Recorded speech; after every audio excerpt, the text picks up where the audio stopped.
everyone, and welcome to another episode of Transform Your Career Success. I'm Susie Mosley-Payne, and you're listening to the show that is for you if you are an ambitious career woman or you are feeling stuck in a rut in your career and you want more fulfillment, more success, and to grab hold of your own career path. Today, we've got an incredible interview for you. I'm joined by the amazing Tracy Holland. Tracy is a business change specialist, and I'm so excited to have you here with me, Tracy, because the topics that we've chosen, they're going to be so impactful and powerful to the audience. So before I give a little bit of game away around what we're going to cover, tell us a little bit more about yourself and your business and how you work with businesses and career women from a change perspective. Thanks, Susie. I'm really thrilled to be here, really excited to have a chat with you. So yeah, as you say, I'm Tracy Holland. I've been about 30 odd years in the change space. So I've worked for loads of different organisations, large corporations like Xerox and Santander, in big organisations such as the DWP, in higher education. I've worked for small companies, third sector, you name it, I've probably worked there, and always in a change space and a changing environment, which is something that I really love.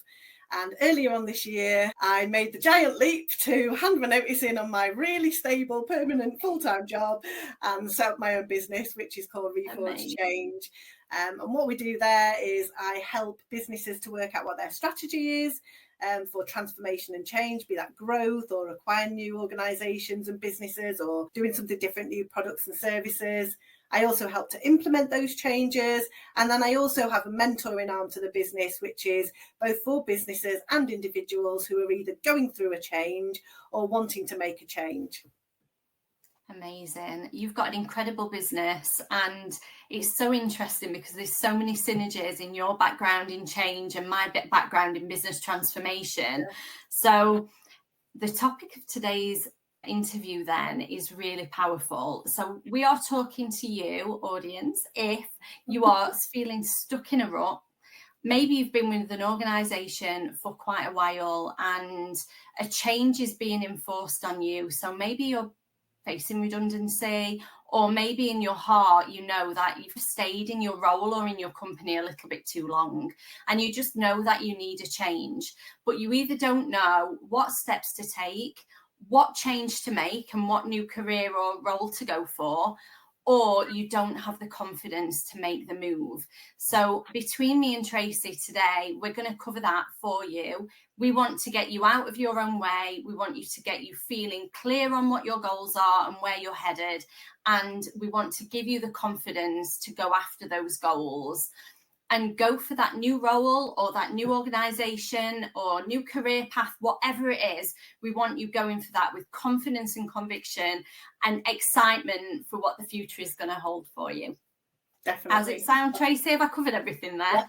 Perfect. That's absolutely right. Yeah. And I think there are a lot of people who are maybe in an organisation where they feel comfortable, but they're just not getting that much more fulfillment. They're not having the challenge that they want, but they're a bit nervous to take that change.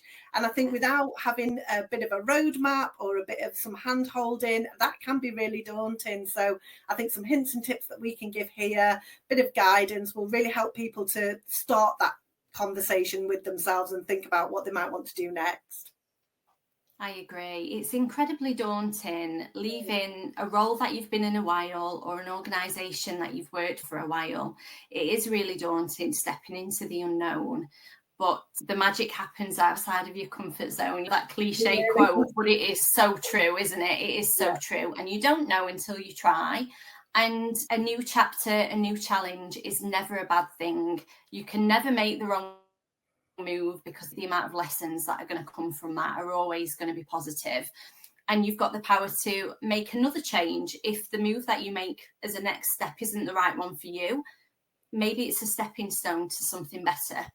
So where shall we start then, Tracy? What do you think? Shall we start with, you go.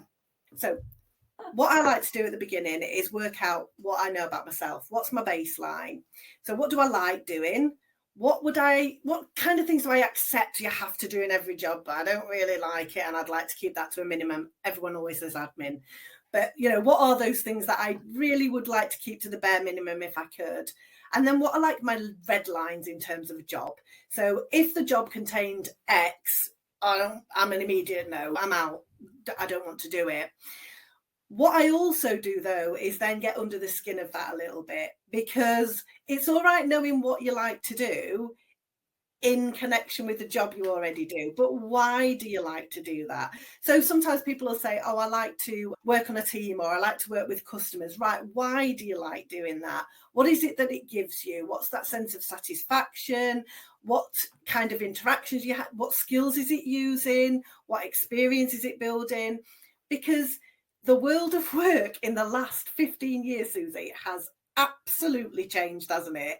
I have done jobs that didn't exist 20 years ago. So if you've been stuck in your role for a long time, your view of what is available and what you might be able to do might be quite narrow.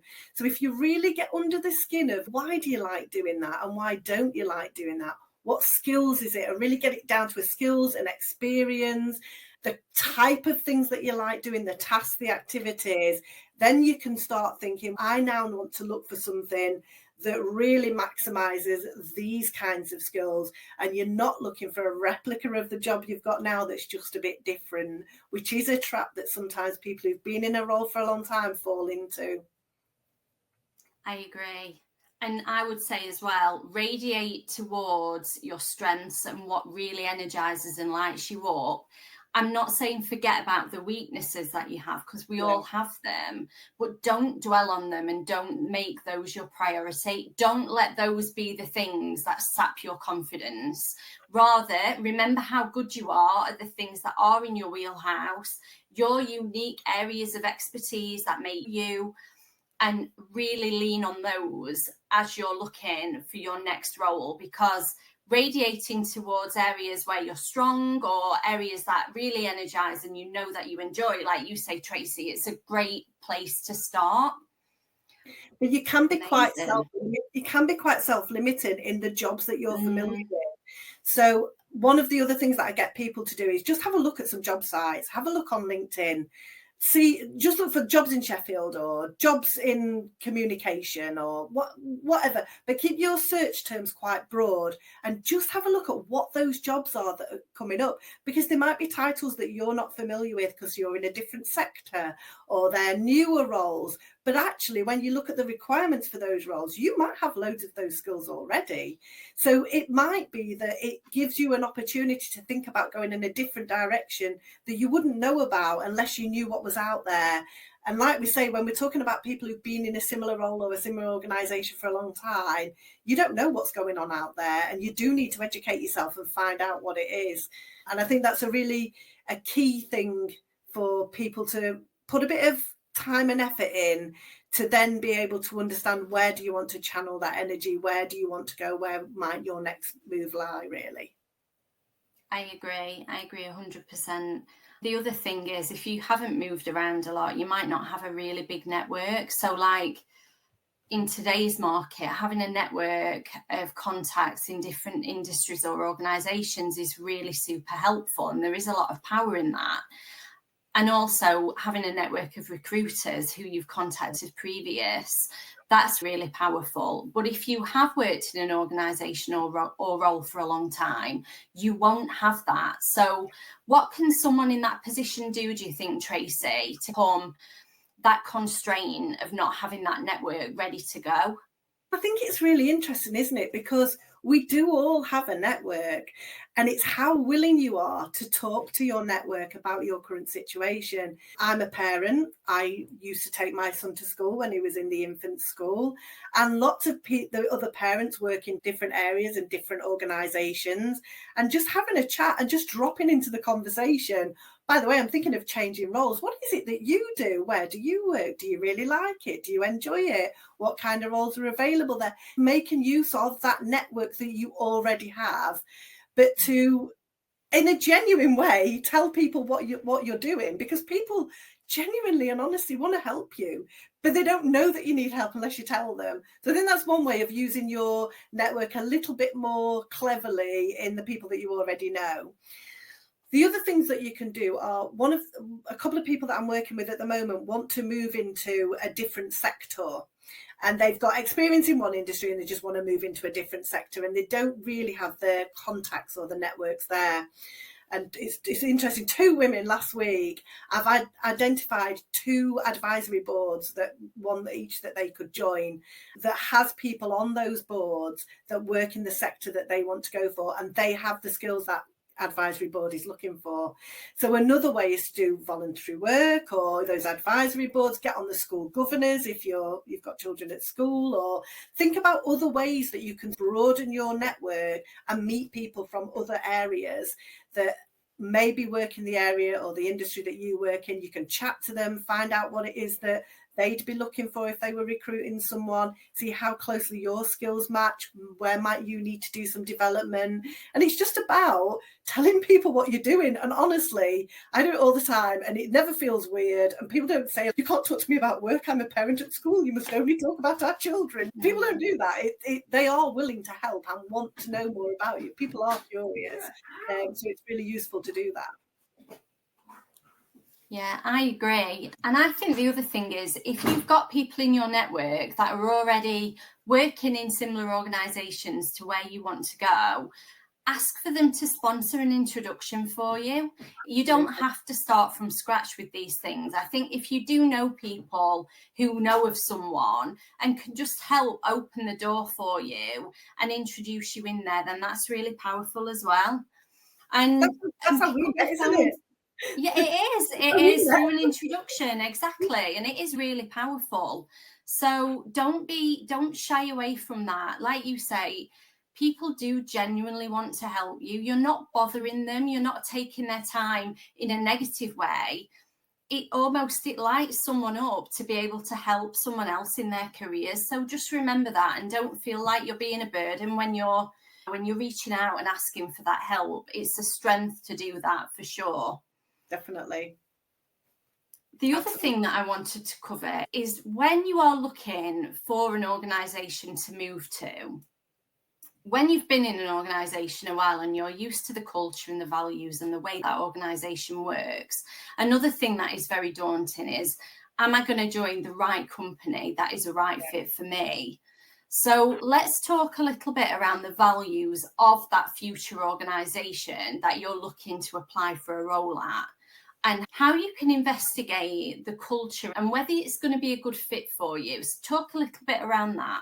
Yeah, we were talking, weren't we, before? I applied for a job in an organisation that definitely was my type on paper. The role looked really exciting, spoke to some of my strengths, but it also gave me some challenge, some room to grow and upskill, and it felt like the perfect role for me. And I applied for the job, I was successful, got the job, and I was absolutely miserable.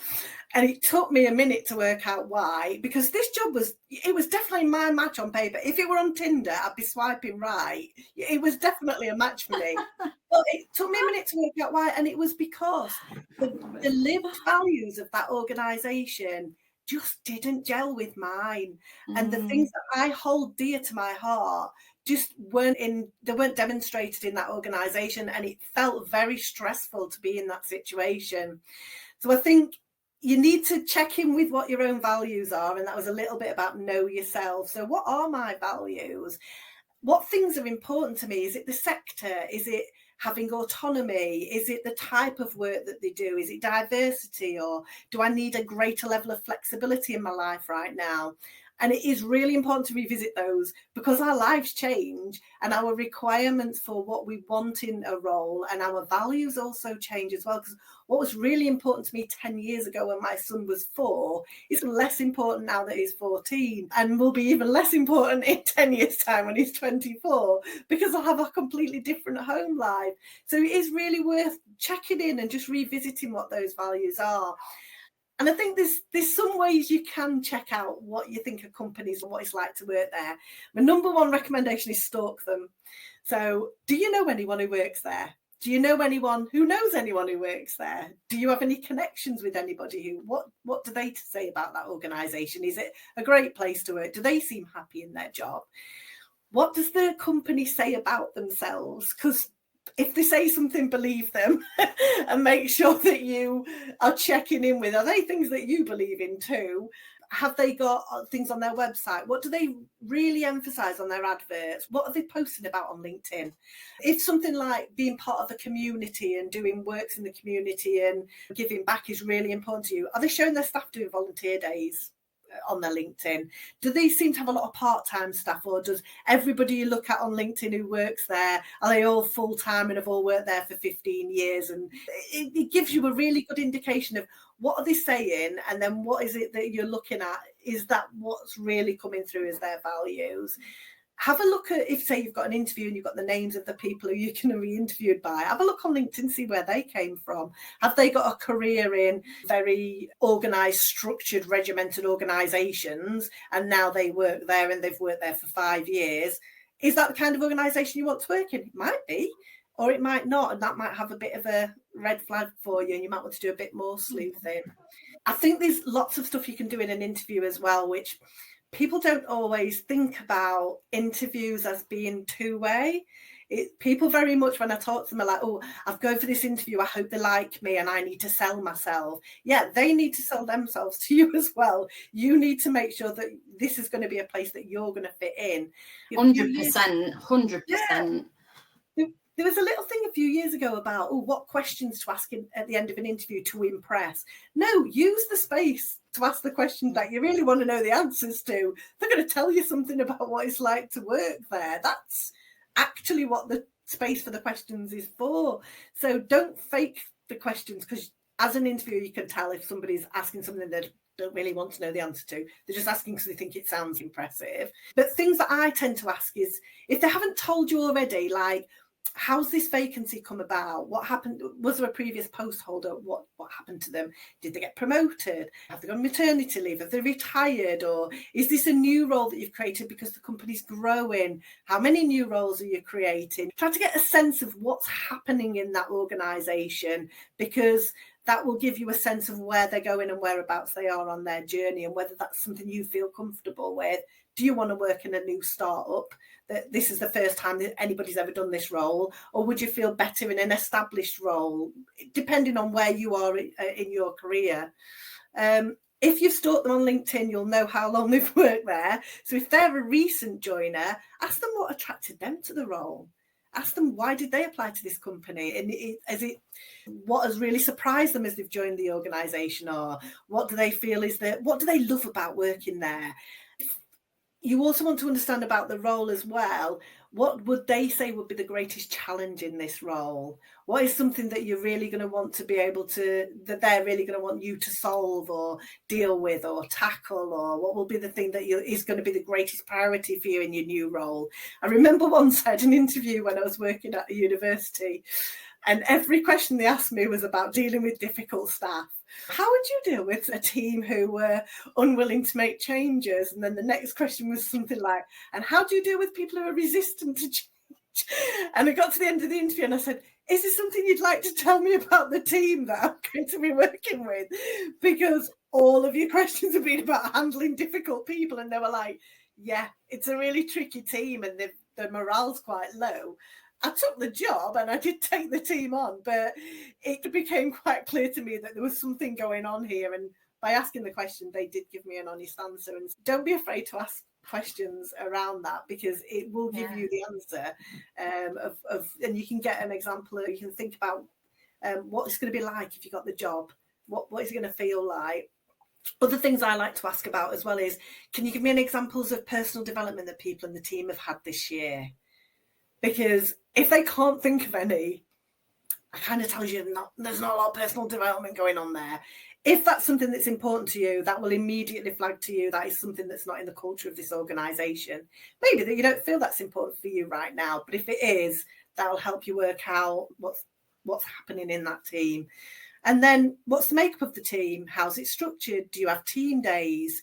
Do you have team meetings? Do people work remotely? How do you make sure that the team's gelling? Those kinds of things just gives you a sense of what is important to that organisation and what it's going to feel like to work there. If they can't answer the question, or they come up with something that sounds not believable, that is something that's not important to that organisation. So that gives you a really good indication of, if you got the job and you work there, that's going to be what it's like when you get there. I agree. And I think in some interviews, they don't give you the time to actually ask your questions. They'll say they're going to give you time, but then it gets squeezed at the end. That's always the bit that gets squeezed. If you feel like you haven't asked all of the questions that you feel you need to, then you can have that conversation with the recruitment agent.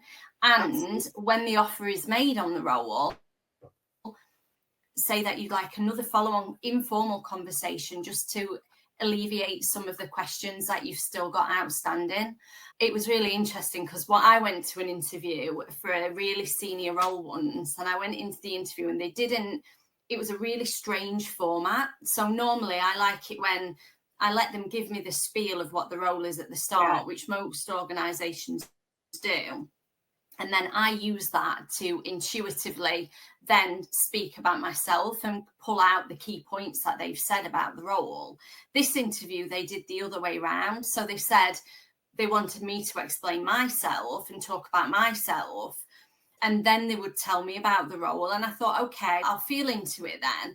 So I gave my overview. And one of the things that I would say people describe me as is I am a little bit of a disruptor. I am a change maker. I always pick things up that are broken. I fix them and move on. I don't do operational. I'm all about transformation. So either new things that need initiating and getting off the ground, which is always the hardest piece, broken things that need fixing, whether it's a program of work, a business unit that needs a little bit of TLC, a new business, transforming a whole business, whatever it is. So I went into this interview and like I was saying, I'm great at transformation. I'm a real disruptor. I challenge the status quo, and I'm giving all this spiel thinking I'm sounding okay. And then when it came to their bit in the interview, they were like, yeah, we just want someone who's going to slot into the team. We don't want someone who's going to come and disturb anything.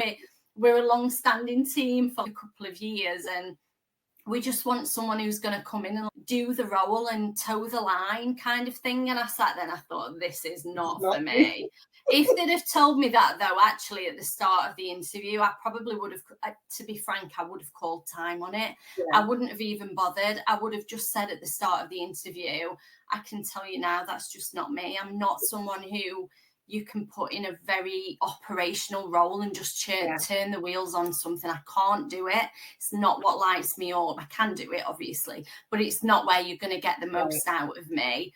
It's not my expertise. So it was so interesting. And then, that was, I thought, I've got to learn a lesson from this. Even if they say they're not going to talk about the role at the start of the interview, I've got to get them to, because otherwise, how do you know? And when you've been in your career for quite a while, or even if you're early in career, you've got a broad experience and skill set to call on, and you can't niche down and say the points that they need to hear from you to be confident you're the right fit for the role if at the start they haven't set the scene for you. So don't feel scared to ask for a little bit more context at the start.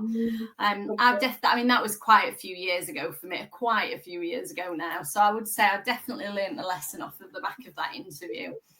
But yeah, so interesting. I think you've given some really fantastic tips there. Really great. I think the other thing that I'd say is if you are feeling daunted moving into a new role or a new organisation, and you feel like you've done enough due diligence and you feel like it's still a risk for you and you're just not sure whether to take the risk, just know that you've got the power to change again. Don't sit in that. If you go into that role and even a week in you realise it's not for you, it's okay to say that to yourself and then make that shift. Sometimes your previous organisation will have you back if you leave on good terms. I've known that many a time over. So keep that, leave on good terms. Don't burn the bridges when you leave. Always leave on good terms, because you never know who's going to know people in your new or future organisations. And leave on good terms, so that if it doesn't work out, you've got potential of going and tapping back on their door and eating a little bit of humble pie, and that's all right. Just go, and you can go potentially back into your old role or a different role in that organisation. And if that's not available for you, and you're coming to the realisation that this new company or new role is not a good fit, then make the change and look for something else. You're in control. That's the whole kind of message that I want to get across behind this show. You are in control of your own career destiny. It sounds really cheesy, but it's not.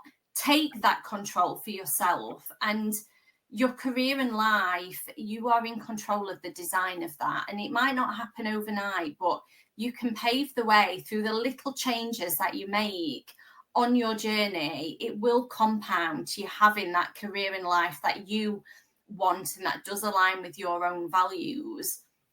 Like you said, Tracy, your values and what you wanted 15 years ago when, or how did you say I was going to say your little boy then. He'll kill me for saying that, won't he, if he's 14? Bigger than me. I've got a nearly 13-year-old. I do agree. I think the things that were important to me when my boys were little, and Phoenix is only 8 now, so he is still little, I'll say that. But it has changed, and I can feel it changing now as they're getting older, now that he's in junior school. So it is a new chapter, and don't feel like you've got to force yourself into the old ways. I think that's the other thing, isn't it?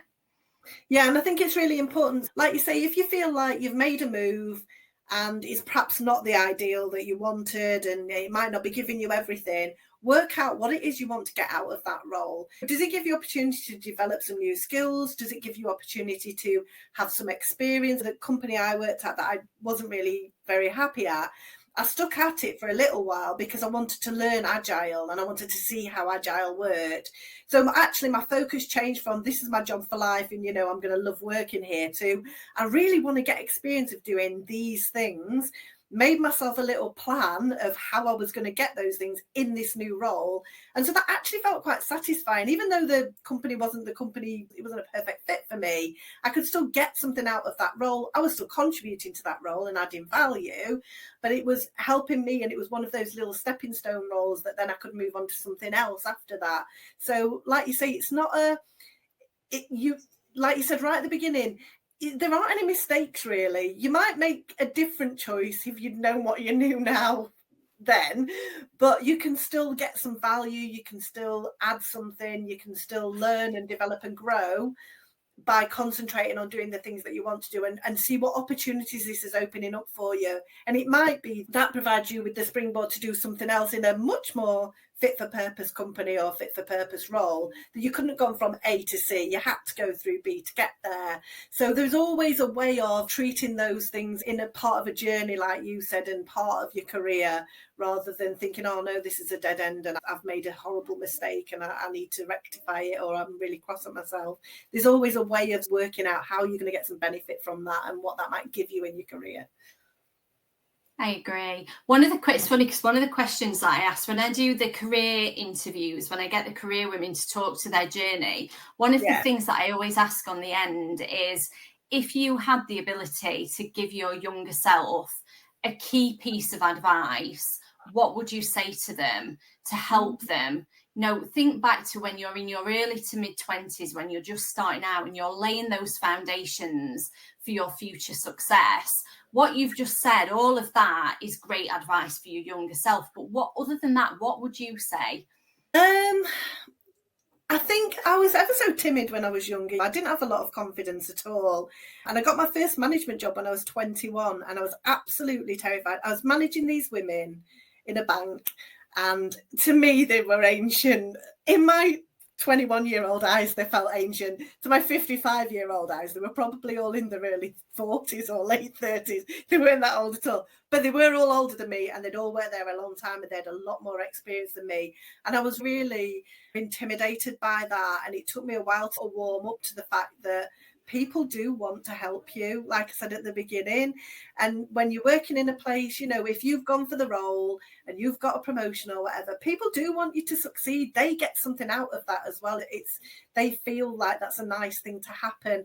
So don't feel like you've got to prove against all odds that you were worthy of getting that job. And I think I was a little bit too, I'm going to have to do everything on my own because I have to prove that I earned this job. Just calm down and rely on other people, because they do want you to succeed, and you can use their help and advice. You don't have to forge everything on your own and do it all by yourself. That's amazing advice. I also think that your manager, no matter what level you are at in the organisation, you will always have a manager or a leader above you. Yeah. I fundamentally believe that the person who is responsible for you as your line manager has a responsibility to help set you up for success, whether that's positioning you correctly in the role to other people across the organisation, helping open doors for you. So it is about asking for help of your peers and your team, but equally, I would say, do not be frightened of asking for help from your manager, because servant leadership, and it's a whole other topic, but servant leadership is something I am so passionate about. And one of the key values of servant leadership is about really setting your team up to succeed and helping lay the foundations for them, because very often no individual can do that completely solo on their own. It is a team sport in any organisation. So that's the other thing as well. Do not be frightened to speak to your manager, because you might perceive that they're more senior than you or whatever that is, particularly if you're early in career. And like you say, you don't have the confidence. Get that confidence, because they are there to help you. So that's my other kind of top tip. I loved what you said all around that, so I just wanted to add that extra piece. On the topic of your career then, we're going off piece a little bit, but I think it's so impactful. On the topic of your career then, Tracy, because you've had a fantastic squiggly career path like I have, what are the 3 things that you feel have really helped you on your journey? Oh, so I think one of the main things for me is I always think about, what am I curious? Does this job spark my curiosity? Am I interested in it? Am I learning things, and am I adding value? So am I interested? Am I learning? Am I adding value? Whilst all of those things are yes, I feel like I'm happy in the role that I'm in, balanced with what's happening in my life. So most of the time I've worked in roles and then thought, I'm ready for a move now, because I know this role, similar to you, I can't do maintenance and monotony. I now need to learn something else, or I now need to add some value elsewhere, or I need to be more interested. There have been points in my career though where I've had a personal circumstance that has meant I needed stability in my role. So I was willing to deal with the fact that I wasn't growing, I wasn't moving, because actually the other parts of my life needed my focus and my attention and my energy. So I kept my role in its place, if you like, and didn't have that urge to move on. And there have been a couple of points in my life where that's happened due to bereavements and things like that, that meant that the instability in my home life or my personal life meant I wanted that stability to cling on to. So I think it's about checking in with yourself and making sure, where am I at? What am I ready for?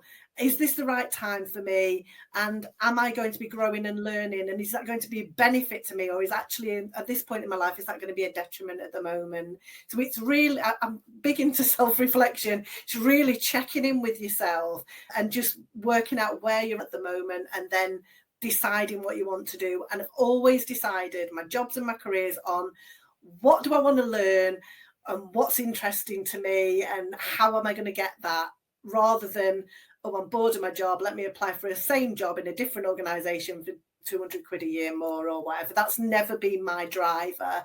It's always been my curiosity and my wanting to grow and learn and develop, plus if my personal life is at the right place for me to do that right now. Amazing. I knew you'd have some golden nuggets of advice in there. That's why I asked you that question. For anybody watching, if you've not noticed, me and Tracy are like so similar. It's just so funny. We are. We are so similar in everything. We've had loads of conversations now. It's really strange. I think we've covered some amazing topics there. Thank you for all of your wisdom and fantastic tips and advice. You've shared so much, Tracy, and I know that it's going to help any career woman that is feeling a little bit stuck, a little bit lost, and a little bit apprehensive about what the future is holding for her. So thank you for all of that. For anyone watching or listening, please do reach out to Tracy. I'll make sure that all of the links to Tracy's website and social media are included in the show notes. Please do reach out to Tracy if you want to find out more. She has an incredible business, and mentoring career women and businesses is a key part of your business, isn't it, Tracy? Yeah. Thank you. I've really enjoyed having a chat with you. And yeah, I feel like I've known you about 20 years rather than the 2 weeks that I've known you. I know. So really good. Thank you. We're going to be friends. We're going to be friends for a long time now. I can feel it. That's the power of these interviews. It's great to share such fantastic expertise from ladies and from experts like yourself. So thank you so much for being with me and taking the time. And I hope everyone that's watching this has got great value from it. And if you want to ask any questions or put any comments, just put them at the bottom of the video, and then myself and Tracy will get back to you. But thank you so much, Tracy. It's been wonderful. Thank you. Have a great week, everyone, and see you on the next episode.